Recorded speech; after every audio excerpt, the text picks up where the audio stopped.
Spoelstra tried telling y'all, man. He said, we have enough. Did you think the man was joking?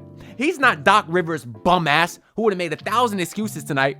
He would have been out there talking like, oh, we don't have Giannis Antetokounmpo, we gonna lose it. Man, that was a pretty good Doc impression. I didn't know I had that in me. Anyways, Doc Rivers is a bum. This video is not about him. This video is about Erik Spoelstra and the Miami Heat, who shocked the world outside of Miami. Because if you a Heat fan, you know these are the games that Spoelstra loves, where you got Jimmy out, Tyler out, Terry out, J. Rich out, Jovic out, Thomas Bryant out, and they still come away with a dub. Now, this game was very close to having a completely opposite attitude, because I was a little annoyed at Erik Spoelstra because the Miami Heat were up by 20 points, and then Keegan Murray hit a 3, and then another 3, and then Kevin Huerter hit a 3, and then Keegan Murray hit another 3, and Spoelstra just not calling a timeout to stop the run, and it was a 2-point game before you know it. Now, I know Spoelstra didn't want to call timeout because he only had 2 left, and he wanted to save them, but my point was this game was a blowout. If you stop the Kings' run, it could likely remain a blowout, and then you don't need those timeouts. So why wait for the game to get close and then use the timeouts? It doesn't matter, because the Heat come away with what is likely the most exciting win of the season. Can I say that? Maybe. The Bucks blowout win before the All-Star break was pretty fun too, but I think this one might be the most fun just because you love these games when you're counted out.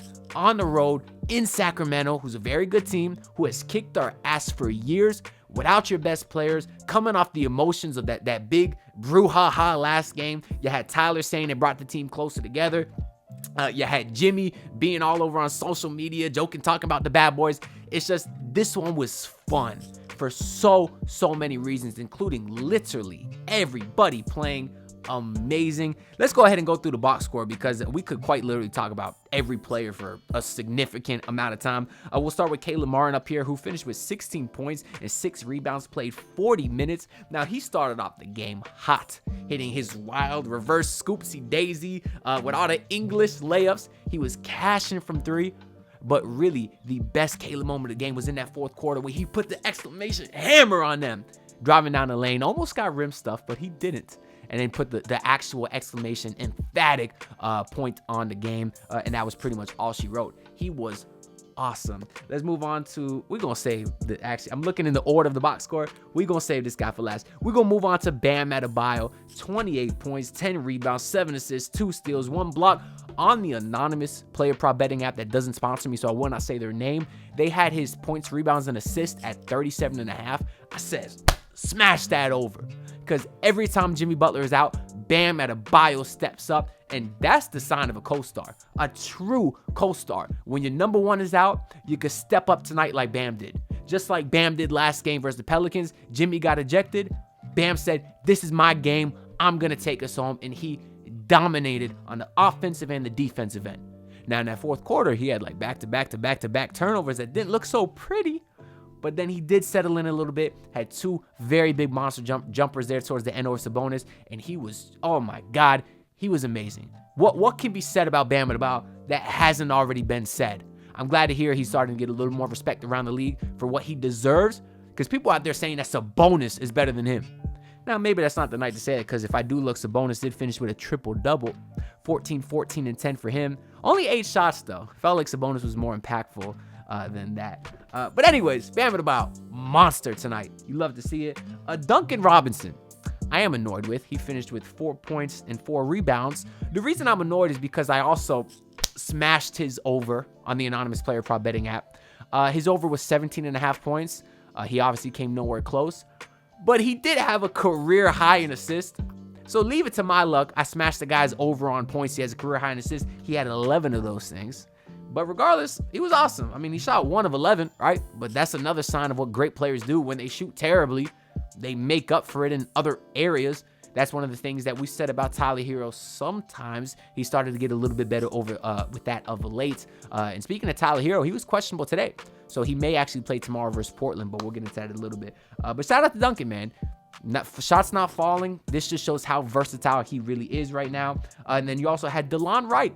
His first career game with the Miami Heat. Of course, he started the night as well. Hit 13 points, 5 assists, 0 turnovers. And the boy shot 3 of 5, 2 of 4 from 3. So you're talking about, I mean, what a great stat line. had 2 steals as well. His first career basket with the Heat was off a steal and transition layup. He's Heat culture. You had Delon Wright on Twitter hyping Delon Wright. You had his brother Darrell Wright. If you didn't know, his brother is Darrell Wright, as Eric Reed said 1,000 times. But it's a cool story. I get it. But you had Darrell Wright on Twitter hyping up Delon. He was very happy. You love to see that, man. And Delon had an incredible first game with the Miami Heat.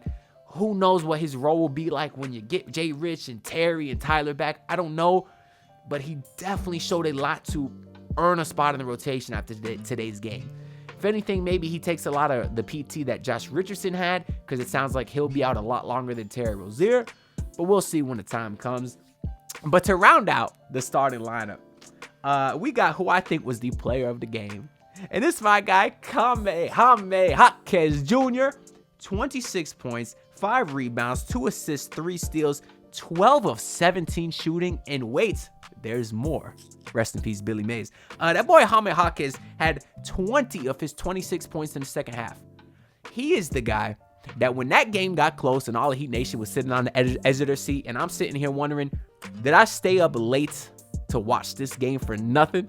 Jaime Jaquez is the guy that said no, and he took over. And not just with some basic open threes or hit some easy shots. He was cooking. I mean, the guy goes out and gets wine with Jimmy Butler for one night, and he turns into Jimmy Butler. I mean, look at this guy. What a beautiful man. I just had to show that picture in there. Hopefully I don't forget to edit it in. But he was crazy. He had this wild fadeaway earlier in the game, this absolute spin cycle back and forth. And then in the fourth quarter, had his patented up fake step through. That's something y'all know I implement that in my game. I say it all the time, but as I also said, I got a foot fetish for the footwork of Jaime Jaquez Jr. He's incredible. The man's a rookie doing this stuff. Think about that. He makes it look so easy. There's no other rookies doing that. It's wild. Shout out to Jaime Jaquez Jr., man. But that doesn't end it. I mean, we can go to the bench where you got Cole Swider, played 5 minutes, ain't do shit. Let's move on.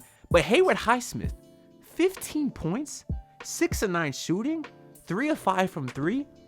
Pretty decent defense.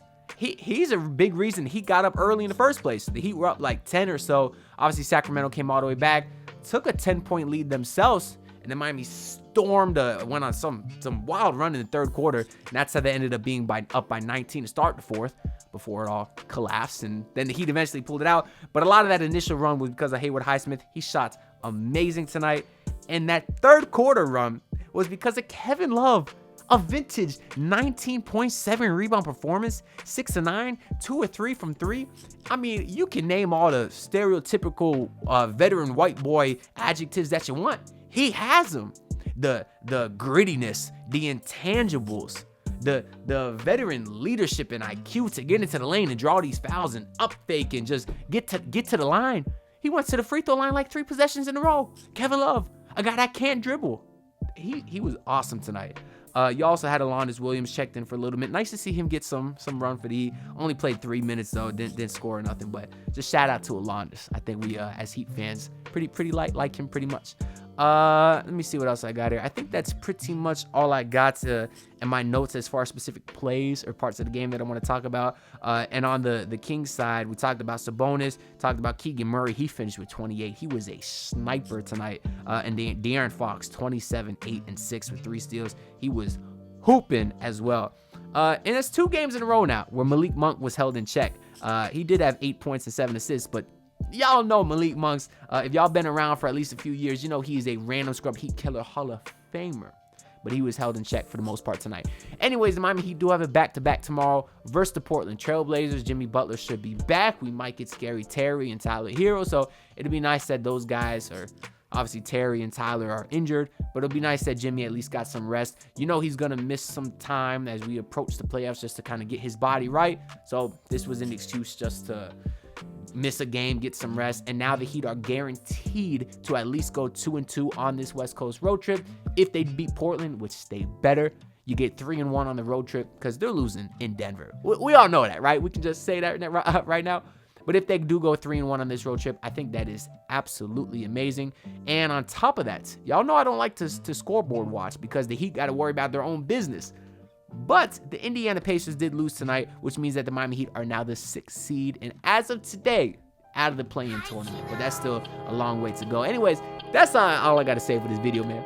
So make sure to like the video if you're a Heat fan. And make sure to subscribe if you enjoy, because it does help me out a lot. And I'm going to get some rest. So I'll see you next time. Peace out. Look, pull up in your city, tryna get that dead face. Do it on my own, I don't need no dead weight. Had to kill him off, yeah, I need a head space. You know this homegrown bitch don't offend me.